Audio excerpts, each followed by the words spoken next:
presidente. Lembra que o Bolsonaro contou essa história na campanha? Pois é, o Castelo começou a pôr ordem na casa. Imaginava ele que, contornando a crise política, podia restabelecer e consolidar a democracia.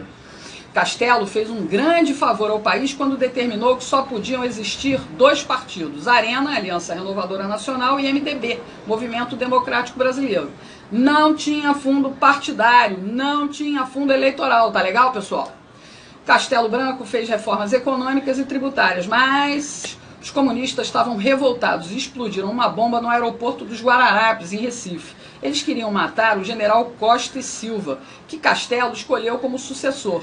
Castelo era antifascista e, antes de entregar a presidência, fez a Constituição de 1967 e foi bonzinho. Não colocou lá qualquer ato institucional nem dispositivo autoritário. Costa e Silva, ao contrário, tinha um viés mais autoritário e endureceu o governo. Fez isso porque os comunistas estavam tocando terror no Brasil. Queriam derrubar o governo na amarra para transformar isso aqui numa ditadura do proletariado. Os caras eram violentos. Tiro, porrada e bomba, além de sequestros e assaltos. Ainda matavam os próprios companheiros quando desconfiavam de traição. Isso encheu o saco do Costa e Silva, que acabou decretando o AI-5. Ele fechou o Congresso Nacional, cassou mandatos, inclusive o pai do Dória, e reprimiu legal os comunistas. Costa e Silva teve um AVC e não terminou o mandato. Uma junta militar indicou o general Médici para o cargo. Apesar de ter sido o período de maior repressão aos terroristas, com prisão e enfrentamento tático de guerrilha, que matou um monte de comunistas, Médici reabriu o Congresso e não cassou ninguém. Dá para desconfiar, não dá não? No início da década de 70, o mundo fervia na área cultural. A partir das ruas de Paris, tomadas pelos estudantes em maio de 1968, houve uma revolução social global, uma inversão de valores morais, ruptura política entre conservadores e liberais e econômica entre comunismo e capitalismo. Cortina de ferro dividindo o mundo. O Brasil tinha censura, mas não impedia festivais de música, não impedia a criatividade. Chico, Caetano, Gil e muitos outros ganharam fama e muito dinheiro nessa época. E as universidades já estavam a todo vapor mesmo, pessoal. A maconha já rolava nos campos. Uma abelha me contou que foi uma ideia, uma tática do general Golbery Couto e Silva. Ele achava que deixando os universitários fumando maconha ia afastar eles do terrorismo. E a gente viu no que deu. A droga saiu dos meios acadêmicos e foi disseminada entre as famílias mais pobres nas favelas. A origem da criminalidade forte está aí, ó. Médici queria que as coisas se acalmassem para a esquerda assumir sem violência. Enquanto isso, a juventude classe média ficava sendo catequizada por professores esquerdistas. Os militares criaram tantas estatais nessa época, pessoal, que fizeram um milagre econômico, que mexeu com o consumo dos brasileiros.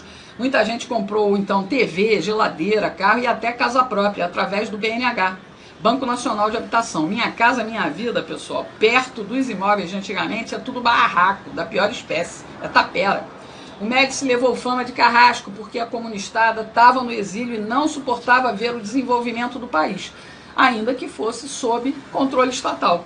Os comunas que ficaram aqui peitaram o governo com ataques violentos de guerrilha. Médici pretendia resolver tudo e devolver para os civis, mas comunista é uma raça desgraçada. Médici indicou Geisel, que foi tenentista como ele. Os dois, inclusive, apoiaram a posse do Jango. Esse pessoal Oliva é muito azeitado, não é mesmo? Geisel foi eleito pelo Colégio Eleitoral do Congresso e o alemão foi quem deu início ao processo de abertura política. Ele sabia que a mídia, a cultura e o ensino já estavam esquerdizados, então a transição ia ser fácil. Enfim, Geisel se aproximou da República Popular da China, reconheceu a independência de Angola pelos comunistas, fez acordo nuclear com a Alemanha e até deu fim ao AI-5. Por tudo isso, ele bateu de frente com oficiais linha dura, que não queriam de maneira nenhuma devolver o país nas mãos dos comunistas. Geisel venceu a queda de braço e impôs João Figueiredo como sucessor. Ele sabia que Figueiredo só queria cuidar de cavalo e cumpriria a ordem de fazer a abertura ampla, geral e restrita. Com tudo pronto, foi só os comunistas do exílio voltarem. A esquerda no poder seria facilmente o próximo passo, mas de forma lenta e gradual, para que a gente nem sentisse tanto. Enquanto isso, o maior pelego de todos os tempos estava sendo gestado lá no sindicalismo. Nossa esquerda aprendeu a agir sem tanta pressa. Aturamos o Sarney, pessoal, por 5 longos anos, em troca de uma Constituição social-democrata, nome bonito para esconder a ação nefasta da esquerda comunista. Na cultura, a música brasileira já apresentava os resultados dessa esquerdização, definhando em conteúdo e em qualidade. O ensino foi banalizado e nos transformou em idiotas úteis. A imprensa e a televisão foram nos reeducando. Sem perceber, fomos renegando a família, a pátria e Deus. Tudo em nome de justiça social. Bem devagarinho, para que a gente não sentisse nada e não tivesse forças para reagir.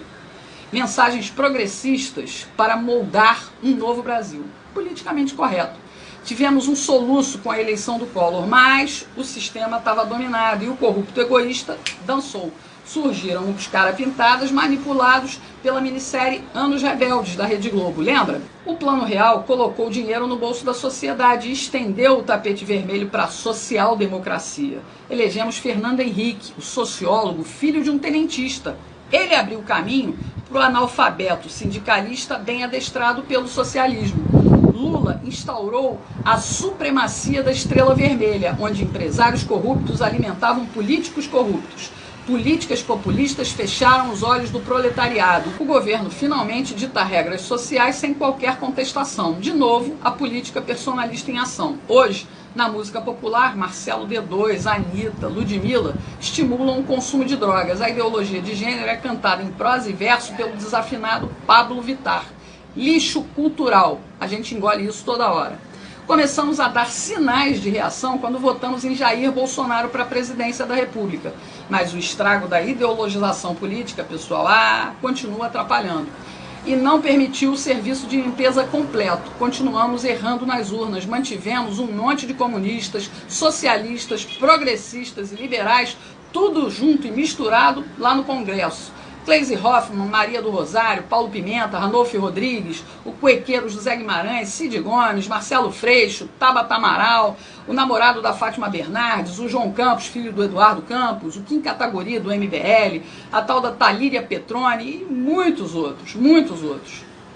Essa Talíria, inclusive, pessoal, é professora de história, igual ao Freixo. Depois que o secretário de Cultura do governo conservador de Bolsonaro fez a cagada de gravar um vídeo com estética nazi, a esquerda aproveitou para juntar mais um xingamento contra nós conservadores. Agora, além de fascistas, viramos nazista na boca dessa gentalha comunista. Tudo com o apoio velado de Rodrigo Botafogo Maia, que faz conluio com essa gente, com o Centrão, para derrubar pautas conservadoras do Bolsonaro e para derrubar também ministros como o Weintraub e a Damares. Mas, para mostrar diferença entre nazismo e comunismo, a tal da Talíria até publicou uma homenagem ao genocida Lenin e ao ideólogo da política cultural nazista, comunista, fascista, Antônio Gramsci. Enalteceu o chorume do lixo da ideologia que destrói a inteligência, que matou mais de 100 milhões de pessoas. Marcelo D2 ainda disse que a gente tinha que ter gravado na testa com faca a palavra nazista. Entendendo tudo isso, você vai finalmente compreender que a nossa liberdade começou a voltar para as nossas mãos a partir da internet. Abrimos a porta de fuga da ditadura da mídia jornalística e cultural. Ganhamos voz e ecoamos nossos pensamentos e valores cristãos, conservadores, aqui, pela internet. Entendeu por que o sistema odeia tanto tudo isso? Bolsonaro entrou para desviar a rota que nos levava para o comunismo, mas os comunas de capitalismo não se dão por satisfeitos, não dão trégua. Veja o caso do governador de São Paulo, João Dória. Ele é empresário de lobby. Isso mesmo, lobby. Esperto como ele só, criou o LIDE, Grupo de Líderes Empresariais. Ele viveu sempre, a vida toda, de promover encontros entre industriais, empreiteiros e banqueiros com o poder público, os políticos. Entendeu a jogada? A empresa recebe altas comissões por isso. Depois do mensalão e principalmente depois do escândalo do Petrolão, as coisas ficaram mais vigiadas e mais discretas. Aí o que fez o João Dória? Decidiu ele mesmo entrar no poder público. Primeiro, com seu jeito engomadinho, milionário ostentação, engambelou os paulistas, que acreditaram que ele seria o prefeito ideal para governar São Paulo. Mas a ambição do Dória, a gente sabe, é bem maior. Em 15 meses, ele deixou São Paulo para trás, nas mãos do progressista Bruno Covas, e partiu com tudo para a candidatura a presidente. Mas o PSDB de Geraldo Alckmin disse não, e ele, a contragosto, acabou brigando pelo governo do estado de São Paulo. Dória mostrou logo na entrada todo o seu viés esquerdista totalitário e patrimonialista, que não vê diferença entre o que é público e o que é privado. Olha o que ele fez no Palácio do Governo. Pegou uma decoradora e mudou toda a estética clássica do Palácio Bandeirantes. As mudanças físicas custaram mais de R$1,5 milhão, para deixar tudo bem parecido com palácios de estilo autoritário, como a estética nazista, fascista, comunista.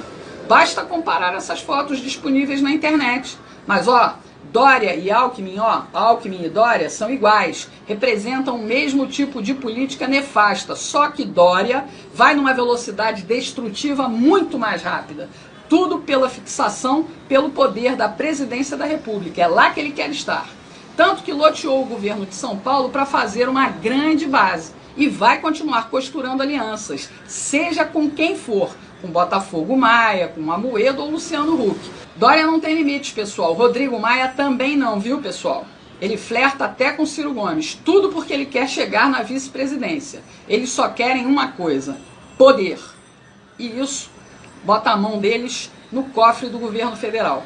Qualquer um desses aí só tem um interesse: voltar ao tempo do mensalão, quando deputados e senadores fingiam independência política do PT, mas negociavam seus votos por cargos e dinheiro. Eles querem tudo como antes da Operação Lava Jato. Os acordos estão sendo fechados. E para alcançar os seus objetivos, Dória se elegeu enganando novamente o eleitorado paulista. Discursinho anticomunista e conservador, apoiado no Bolsonaro. Como o povo não perdoa traidores, ele vem perdendo popularidade.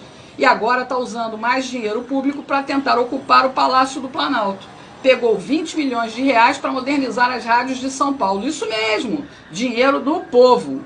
Deu para as empresas privadas, como a Jovem Pan. E qual é a moeda de troca? Elogios para o Dória e porrada todo dia em Bolsonaro. Tá ok, Chilique? Não acabou não, pessoal. Ele sabe que a nossa independência da mídia tradicional continua acentuada na internet. E olha o que ele fez agora. Olha o que ele fez. Olha o que ele fez.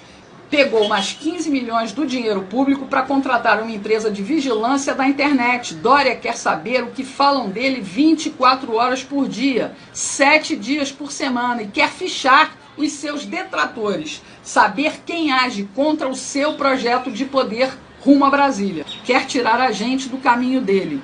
E aí eu te pergunto, nós vamos deixar?